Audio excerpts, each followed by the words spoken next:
कुट्टीवर चाललो. पाणी तर खूप खोल दिसायले. नाही गुडघे इतकंच खोल आहे.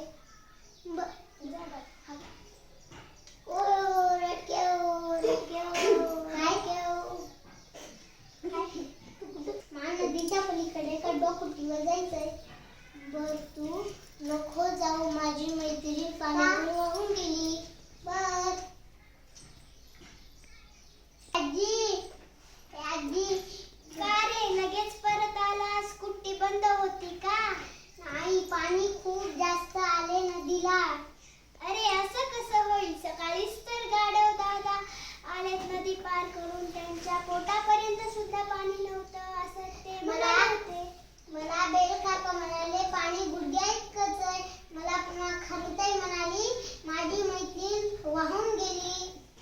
अरे नीट विचार कर, बैल काका किती उंच आहे आणि खरुताई किती बुटकी आणि छोटी आहे. मग पाणी जास्त वाटणार.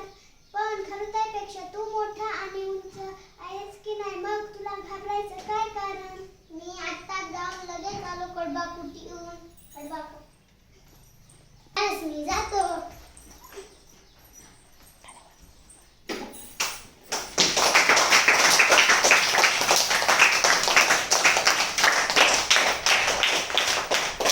खूप छान सादरीकरण केलं बरं का तुम्ही.